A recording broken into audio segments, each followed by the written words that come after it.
Hello friends, welcome again on my channel. दोस्तों, आज मैं लेकर आया हूँ आपके लिए पाइथन का एक और नया वीडियो। और आज के वीडियो में हम डिस्कस करेंगे मेथड ओवरलोडिंग। अपने लास्ट वीडियो में हमने मेथड ओवरराइडिंग के बारे में डिस्कस करा था और आज के वीडियो में मेथड ओवरलोडिंग के बारे में डिस्कस करेंगे। तो फ्रेंड्स, मेथड ओवरलोडिंग और मेथड ओवरराइडिंग में डिफरेंस क्या है कि मेथड ओवरराइडिंग में हमारे पास दो फंक्शंस होते हैं या फिर मल्टीपल फंक्शन भी हो सकते हैं। उनका जो नेम है और उनके जो नंबर ऑफ आर्ग्यूमेंट्स है वो सेम होते हैं, सिर्फ उनकी जो फंक्शनैलिटी है वो डिफरेंट होती है मेथड ओवरराइडिंग के अंदर, ठीक है। लेकिन मेथड ओवरलोडिंग के अंदर क्या होता है, सिर्फ फंक्शंस के जो नेम है वो सेम होते हैं, उनके जो नंबर ऑफ पैरामीटर्स होते हैं और जो उनकी फंक्शनैलिटी होती है वो भी डिफरेंट होती है, ठीक है। तो ये मेजर डिफरेंस है मेथड ओवरलोडिंग के अंदर और मेथड ओवरराइडिंग के अंदर। तो चलिए आज के वीडियो में मेथड ओवरलोडिंग को डिस्कस करेंगे। तो चलिए इसको स्टार्ट करते हैं। सब मैं यहाँ पे क्या करूँगा, एक न्यू फाइल को क्रिएट करूँगा और यहाँ पे इसको मैं सेव कर लूँगा मेथड ओवरलोडिंग के नेम से। यहाँ पे मैं लिखूँगा मेथड अंडरस्कोर ओवरलोडिंग, ठीक है जी, method underscore overloading dot py। तो बेसिकली अगर आप किसी और ऑब्जेक्ट ओरिएंटेड प्रोग्रामिंग को करना जानते हो, जैसे कि जावा को या फिर C++ को, तो उसमें क्या होता है, उसमें मेथड ओवरलोडिंग डायरेक्ट सपोर्ट होती है, ठीक है। लेकिन पाइथन के अंदर क्या होता है, पाइथन के अंदर मेथड ओवरलोडिंग डायरेक्ट सपोर्ट नहीं करती। इसको हम जुगाड़ करके, ठीक है, देसी भाषा में जुगाड़ करके इसको हम चला सकते हैं, ठीक है। मैं आपको दिखाता हूं कि जावा में अगर हम मेथड ओवरलोडिंग को करते हैं तो वो कैसे परफॉर्म करती है। अगर आप मेरी जावा की मेथड ओवरलोडिंग की वीडियो को देखना चाहते हो तो इसमें मैंने ऑलरेडी वीडियो एक बना रखी है, ठीक है। नीचे डिस्क्रिप्शन में मेरी जावा की प्लेलिस्ट का लिंक है, आप उसमें जाके मेरी मेथड ओवरलोडिंग की जो वीडियो है उसको आप देख सकते हो। तो आपको अच्छे से समझ में आ जाएगा कि जावा में मेथड ओवरलोडिंग कैसे काम करती है और पाइथन में आज हम डिस्कस करेंगे कि कैसे करती है, ठीक है। जैसे जावा में करती है वैसे पाइथन में नहीं करती। इसको हमें अचीव करना पड़ता है झोल-मोल करके, ठीक है, पाइथन के अंदर। तो सबसे पहले मैं आपको दिखाता हूँ कि जावा के अंदर कैसे परफॉर्म करती है। सबसे पहले हम जावा की सिनेरियो को हम यहाँ पे कवर करेंगे। तो सबसे पहले यहाँ पे मैं क्या करूँगा, एक क्लास क्रिएट करूँगा, लेट्स से बेस क्लास, ठीक है। और इसके बेस क्लास, और इसके अंदर यहाँ पे मैं लिखूंगा डेफ, और इसके अंदर यहाँ पे मैं लिखूंगा शो, ठीक है, ऐसे लिख दूंगा डेफ शो। और इसके अंदर मैं यहाँ पे वेरिएबल पास कर दूंगा सेल्फ, और इसके अंदर मैं यहाँ पे प्रिंट कर दूंगा, यहाँ पे मैं प्रिंट कर दूंगा, लेट्स से यहाँ पे मैं लिख दूंगा इट एक्सेप्ट्स नो पैरामीटर्स, ठीक है जी। तो ये हमने जो शो फंक्शन है वो डिफाइन कर दिया बेस क्लास का। अब यहाँ पे मैं क्या करूंगा, एक मैं और क्लास यहाँ पे क्रिएट करूंगा। तो यहाँ पे मैं क्या करूंगा, यहाँ पे मैं एक और क्लास क्रिएट करूंगा यार। यहाँ पे मैं क्लास का नेम लिखूंगा लेट्स से डिराइव्ड लिखूंगा, और ये क्या करेगी, ये बेस क्लास को यहाँ पे इनहेरिट करेगी, ठीक है जी। और इसके अंदर भी मैं एक शो नेम का ही फंक्शन डिफाइन करूंगा। तो यहाँ पे लिखूंगा डेफ शो, ठीक है। लेकिन इसके अंदर यहाँ पे मैं क्या करूंगा, एक मैं वेरिएबल पास कर दूंगा या फिर एक एक पैरामीटर पास कर दूंगा, ठीक है। तो यहाँ पे मैं लिख दूंगा ए। तो इसके अंदर यहाँ पे मैं लिखूंगा, यहाँ पे मैं प्रिंट करूंगा इट एक्सेप्ट्स वन आर्ग्यूमेंट, ठीक है। यहाँ पे मैं लिखूंगा इट एक्सेप्ट्स वन आर्ग्यूमेंट, ठीक है। और यहाँ पे मैं इसको प्रिंट करा दूंगा, यहाँ पे मैं लिखूंगा सेल्फ डॉट ए, ठीक है। तो किसी भी फंक्शन के अंदर आप किसी वेरिएबल को डिफाइन कर रहे हो या फिर प्रिंट करवा रहे हो तो आपको सेल्फ कीवर्ड के थ्रू इसको यहाँ पे प्रिंट करवाना पड़ता है, ठीक है जी। ये वाला सेल्फ हम यहाँ पे लिख रहे हैं, ठीक है। तो ये हमारा काम इतना हो चुका है, ठीक है। हमने क्या किया, दो क्लासेस डिफाइन किए हैं, दोनों के अंदर सेम नेम का हमारा फंक्शन है, और इसके अंदर हमने क्या किया, दोनों में डिफरेंट पैरामीटर्स पास कर दिए हैं, ठीक है। तो यही ओवरलोडिंग की होती है कंडीशन कि नेम सेम हो फंक्शंस के, लेकिन उनके जो पैरामीटर्स हैं वो डिफरेंट हों, ठीक है जी। तो अब मैं यहाँ पे क्या करूंगा, यहाँ पे मैं ऑब्जेक्ट क्रिएट करूंगा डिराइव क्लास का। तो यहाँ पे लिखूंगा ओबी इज इक्वल टू, यहाँ पे लिखूंगा डिराइव्ड, ठीक है। और अब यहाँ पे मैं फंक्शन को, लेट्स से अगर मैं फंक्शन को कॉल करूँ, यहाँ पे मैं लिखूँ void डॉट शो, ठीक है। तो अगर तो हम होते जावा के अंदर तो यहाँ पे क्या होता, अगर हम होते जावा के अंदर तो यहाँ पे क्या होता, मैं आपको दिखाता हूँ। यहाँ पे डिराइव ने बेस को इनहेरिट करके रखा है, तो इसका मतलब कि डिराइव के अंदर, यहाँ पे डिराइव के अंदर दो शो फंक्शन है, ठीक है। एक बेस क्लास का हो गया, एक डिराइव क्लास का हो गया। क्योंकि डिराइव ने बेस को इनहेरिट करा है तो इसलिए जो बेस क्लास का शो फंक्शन है वो भी यहाँ पे डिराइव क्लास के अंदर आ जाएगा, ठीक है।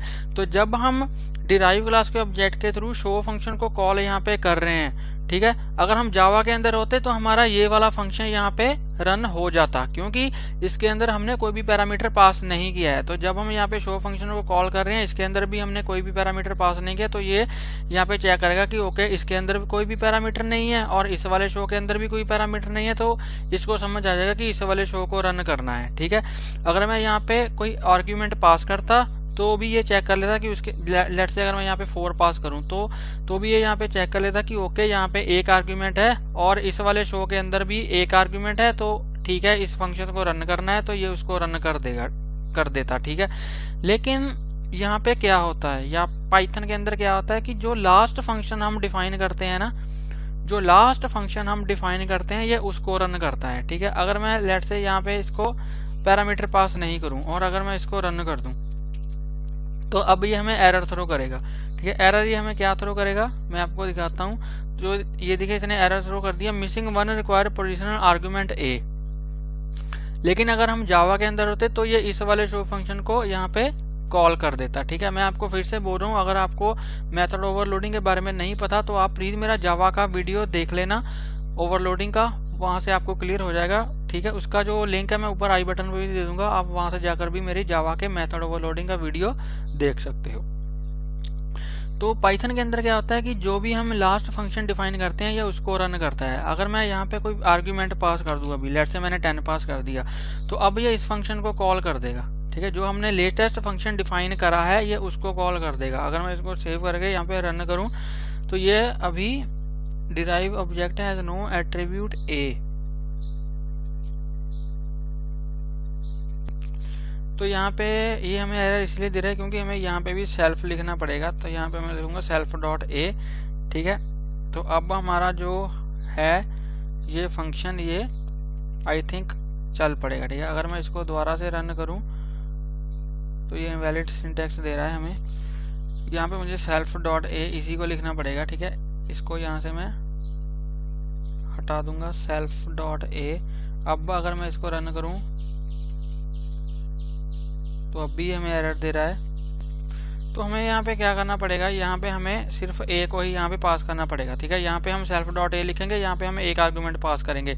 ये हमारा सेल्फ जो है ये डिफॉल्ट आर्गुमेंट होता है, अगर हम कुछ भी पास नहीं करते तो हमें सेल्फ पास करना पड़ता है। लेकिन अगर मैं यहाँ पे कोई पास कर रहा हूँ, आर्ग्यूमेंट पास कर रहा हूँ, तो मुझे सेल्फ लिखने की यहाँ पे जरूरत नहीं है। लेकिन जब मैं इसको यहाँ पे कॉल करूंगा तब मुझे यहाँ पे सेल्फ लिखना पड़ेगा, ठीक है। तो यहाँ पे अगर मैं इसको अब सेव करके रन करूँ तो अब ये हमारा चल जाना चाहिए। Show take one positional argument but 2 were given. तो यहाँ पे हमें फ्रेंड्स ऐसे करना पड़ेगा, ठीक है। वो सिंटैक्स का थोड़ा चक्कर पड़ गया था, ठीक है। सिंटैक्स मुझे थोड़ा माइंड से स्किप हो गया था कि कैसे हम इसको राइट करते हैं सिंटैक्स को। तो यहाँ पे मुझे यहाँ पे सेल्फ नहीं लिखना था, बेसिकली यहाँ पे सेल्फ तो हम पास करते हैं, उसके अलावा जो हम आर्ग्यूमेंट पास करना चाहते हैं वो हम पास करते हैं। तो यहाँ पे मुझे सेल्फ नहीं लिखना था, ठीक है। अगर मैं यहाँ पे सेल्फ लिखूँ तो हमें ये यहाँ पे एरर रिटर्न करेगा। ये देखिए डिराइव्ड है नो एट्रीब्यूट ए। तो अगर यहाँ से मैं सेल्फ को हटा दूंगा तो ये हमारा जो है वो अच्छे से काम करेगा, ठीक है। ये देखिए यहाँ पे बोला है इट एक्सेप्ट्स 1 आर्ग्यूमेंट, यहाँ पे इसके स्पेलिंग मैंने गलत कर दी है। तो यहाँ पे बोला है इट एक्सेप्ट्स 1 आर्ग्यूमेंट 10, ठीक है। क्योंकि 10 को हमें यहाँ पे पास करा था, तो यहाँ पे ये 10 ये देख रहा है कि ओके 10 को यहाँ पे पास कर दिया इसने ए में, तो यहाँ पे ये हमारा प्रिंट हो गया, ठीक है। अगर मैं यहाँ पे कुछ भी पास नहीं करूँ तो ये हमें एरर देगा, ठीक है। ऐसे जावा में एरर नहीं होता है तो ये हमें एरर देगा, ऐसे जावा में एरर नहीं होता है। तो अगर मैं यहाँ पे कोई भी आर्गुमेंट पास नहीं करता तो ये इस वाले शो फंक्शन को कॉल कर देता अगर मैं जावा के अंदर होता। तो ये पाइथन में एक प्रॉब्लम है कि ये क्या करता है, जो हम लेटेस्ट फंक्शन डिफाइन करते हैं ये उसी को कॉल कर देता है। ठीक है, तो यहाँ पे हम क्या करेंगे, यहाँ पे हम एक काम कर सकते हैं, इसको हम कैसे अचीव करेंगे। ठीक है, मेथड ओवरलोडिंग को जावा पाइथन के अंदर कैसे हम अचीव करेंगे। तो यहाँ पे मैं क्या करूंगा, यहाँ पे मैं इसको यहाँ से हटा दूंगा। मैं आपको दिखाता हूँ, एक ही क्लास के अंदर हम एक फंक्शन लिखेंगे, इसको यहाँ से मैं हटा दूंगा। तो यहाँ पे मैं क्या करूंगा, इसके अंदर मैं डिफॉल्ट आर्ग्यूमेंट्स को पास करूंगा। ठीक है, डिफॉल्ट आर्ग्यूमेंट क्या होते हैं, डिफॉल्ट आर्ग्यूमेंट की भी वीडियो अगर आपने नहीं देखी है तो फंक्शंस पे मैंने वीडियोस बना के रखी है और उसमें जो टाइप्स ऑफ आर्ग्यूमेंट्स होते हैं उनको मैंने बताया है। ठीक है, वो भी मेरी पाइथन की प्लेलिस्ट के अंदर है, नीचे डिस्क्रिप्शन में उसका लिंक है, आप उसमें जाकर देख सकते हो।